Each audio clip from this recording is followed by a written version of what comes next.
Hello, how are you doing? Welcome to Lawyers Info Hub. It's always a pleasure to create content on this platform. For my returning subscribers, I appreciate you.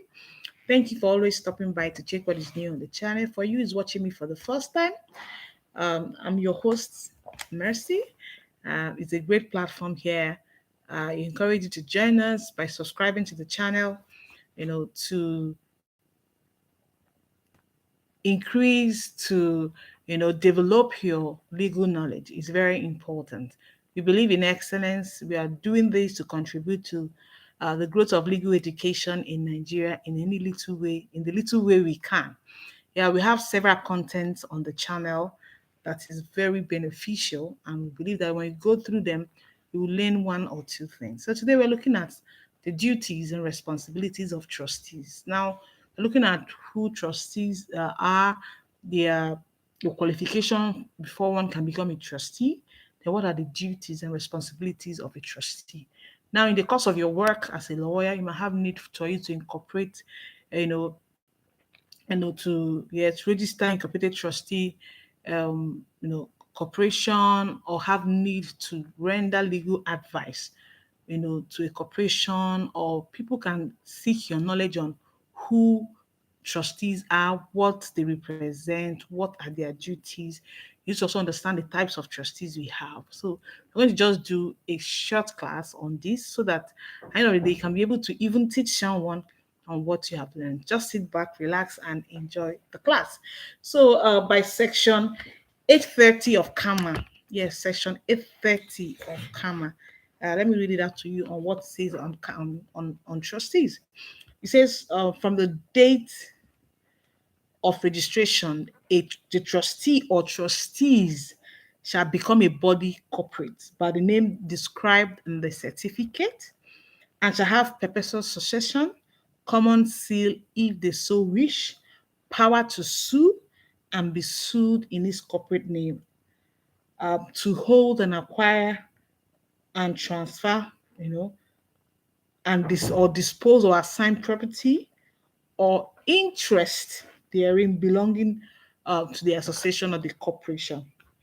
You see, um, it is not everyone that can be a trustee. So when trustees are appointed, when trustees, you know, are being set up or are, let's use the word appointed, they should be able to know what their work is, what they can do, and what is expected of them.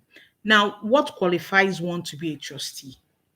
Sometimes we've heard of the word normal trustees, we have the word incorporated trustees. So generally, as a trustee, what are your qualifications? What qualifies one to be a trustee? One, it's not everybody that can be a trustee. By section 826 of Karma, a person shall not be qualified to be a trustee or appointed as a trustee if the person is an infant. So if you're a child, if you're an infant, you are not qualified, to be a trustee. If you're a person of unsound mind, you have mental issues, you're not qualified to be a a trustee. If you're an undischarged bankrupt, if you've been convicted of an offense involving fraud, dishonesty within 5 years of the proposed appointment, you're disqualified. So issues of element of financial trustworthiness is very key because it's expected that a trustee must be financially trustworthy. Because basically you manage other people's property in trust. Is someone that is a fraudster, someone that has been had issues in the past, or issue of financial misappropriation cannot be appointed, with such responsibility of becoming what a trustee. Now we're going to look at what are the duties of a trustee. What are the duties? We have non-profit trustees. We also have volunteer trustees. We also have paid trustees. You know, so it depending, but generally they have almost the same. They have the same duties. So we're going to look at it. So whichever category a trustee falls it into, or whatever type, they must be able to understand what their duties are. Now the first duty, the duty to observe, to accept. Before you observe, you accept. A duty to accept the trust, acceptance of trust, duty on acceptance of trust. A trust has been set up as a trustee. You must be able to accept that duty to work as a trustee in line with the terms of the trust. You must be able to understand the trust deed, if there is a trust deed, if there's a charter, if there's a constitution. So a trustee must be able to accept his appointment, and accept the trust. They say, okay, I'm willing, I accept to be a trustee under this trust deed, under this charter, or under this constitution. To be able to work effectively. Another duty a trustee has a duty to observe the terms of the trust. By the trust deed, for example, explain the details of the trust or the charter, depending on what it is. Even if on charitable trust, so a trustee must be willing, has an overriding duty, to carry out the trust or the trust in accordance with the terms of the instrument, setting out the trust itself. They must not deviate. The trustee must not deviate from those terms, or it will be termed a breach, to be guilty of what breach. So, the terms of the trust, include both the express provisions, on what is expected of the trustees. Now, the trustee also has a duty of standard of care, to exercise due diligence, to be a prudent person of business, you know, who can manage his own affairs and also manage the affairs of the trust. There's this standard of care expected of a trustee. Yes, standard of care expected of a trustee. Now, where a trustee is paid, whether he has also exercised high level of diligence, and also knowledge that a specialist in trust administration is expected to show. So if you're a paid trustee, you're expected to have a certain degree of, knowledge in trust administration, even if it's a volunteer trustee or an unpaid trustee, must also show standard of care, carrying out the terms of that trust and carrying out the duties expected of you. Now, you have a duty to also protect the property of the trust, to protect the trust property. Sometimes when a trust is set up, it could be there, maybe there's a large sum of money in it, or there's property, part of, the trust has properties for which you have been appointed to oversee and all that. So you must be able to you have a duty to protect those property, you know, to ensure it is safe, to ensure if prevention is generating income, to know that is it really generating the income that they expected from it, and it's also very important to know that you have to also see that the property itself is in good shape. Not that you're being handed over trust properties and you allow it to dilapidate and not do anything about it. Now, there's the fiduciary duty of a trustee. A trustee has fiduciary duties, which involve a duty of loyalty, duty of confidence, duty to act gratuitously, not to make secret profit. So it's also very important to maintain the standards, or these standards of performance, which are imperative in trusteeship.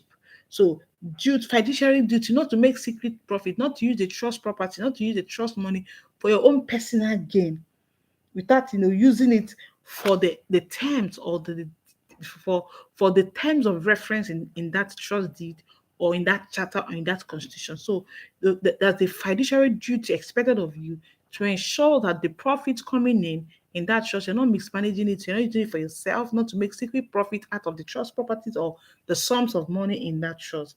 So there's a higher duty of diligence, honesty required. Now, a trustee too has the duty of to show loyalty and confidence in the work that they asked to do. You must be loyal to the interests of the beneficiaries of the trust. For a trustee who in an incorporated trust, he owes the duty of loyalty to the association and the object of the trust. Just that. So he should not allow his personal interest conflict with his duty. It's very important. A trustee's personal interest should not conflict with his duty. So it's also important that the trustee, shows confidence in the work he expected to do or is asked to do. Now, an issue of confidentiality, a trustee is not supposed to be flippant or begins to expose, a lot of things about the trust. So there should be issue of confidentiality. It's very important. A trustee must be a confidential person, a person who can hold the tenants of the trust in confidentiality. So you have a duty to ask gratuitously, you know. Um, Now, in equity, it regards a trustee as a volunteer. A bidder as it is expected to act gratuitously and not entitled to any remuneration unless he is a paid trustee whose terms of reference dictate that he has to be paid for his services. If not, he's not expected, any remuneration for his service unless there are a pre-arrangement to that, like you're going to be paid, and the terms of payment will be set out, and if there are any exceptions. I've also stated that a trustee has a duty not to make secret profit or gain from the trust. He should not accept bribe to deviate from the terms of the trust. You must always act in fairness. You must always stand for what the trust stands for. He has a duty to invest. If there are properties or lump sums of money in the trust, for example, it's a duty of the trustee to see that the money is increasing, not decreasing. You have to invest in appropriate ways and ensure that this investment is worth it, so that there will be increase for the trust, so as to make it productive. And not just anyhow investment. It has to be a thoroughly thought out investment that will yield lots of interest. You have a duty to keep account. If you're making has a duty to ensure that accounts are kept well, not a shoddy or improper account keeping. There should be correct account keeping. Ensure that all that requires that is in the trust, or all that belongs to the trust, can be accounted for at any given time, and provide information as to that, as to know all the expenses being run, how monies are coming in, the money that are being generated, and all of that. So these are many more. These are few of the duties, though it's not exhaustive, but at least we'll be able to talk about a few of them to understand what is expected of the trustee, and the relationship between the trustee and the management of the trust has to be also be cordial. They must know what they are doing. They must be able to see, okay, this is it, seek direction from them, So it is very important that by act of incorporation, CAMA, which is the principal legislation, has vests all the property of the corporation in the name of the trustees by which it is registered. Yes, so the CAMA, by its power, vests all properties or a corporation in the name of its trustees. So the trustees represent the face of the corporation. So they must act in fairness. They must act, in line with the terms of the trust, and ensure that the trust, increases or experiences productivity during their time. So being a trustee is not a tea party. It's not just in the name. It involves the work. So when you're appointing trustees, you must understand. You must look at the qualification. Do they stand? Is the person an infant? Is the person of a sound mind? Is a person of that is honest? So these are criteria. The person a fraudster? You cannot appoint such a person. Can the person, be loyal? Can the person be confidential? Can the person be able to, be able to not allow his personal interest override his duty? So these are the considerations you must look into before appointing people as trustees in a corporation, or in when you're being asked for an advice. These are the things you need to put down to let them know you don't just appoint anybody. You must be able to appoint people whose interest aligns with the trust. So, friends, we've been able to learn today what disqualifies one from being a trustee. We're going to look at the duties of a trustee. We're going to be able to look at, how a trustee should be able to conduct him or herself. So I think you'll be able to learn something. You can also even teach someone else on the duties or responsibilities of trustees. We've also looked at ordinary trustees. We've seen that it can also be a paid trustee. We've looked at incorporated trustees. That's another type of incorporated trustee. You also see that it can also be an unpaid trustee. So depending if it's a paid trustee, issues of payment will be sorted out in the trust deed, and the arrangement will be all in the charter or in the constitution of the corporation. So whichever way, I just hope and I also believe that I'll be able to disperse knowledge that will be helpful in your career. We have several contents on this channel on different areas of law. We have over 200 contents, law contents that will be very beneficial to you. Just check our channel, look at them, take your time. Whether you're an in-house counsel, whether you're practicing lawyer, whether you're law student, you have contents that benefit you. So, friends, it's been a wonderful time. Just hope you learned something. Do take care of yourself. I know that you can always be the best that you deserve to be. Keep pushing, keep improving yourself, keep doing the right thing. And before you know it, you'll be that person you desire to be. Do take care of yourself. Bye for now.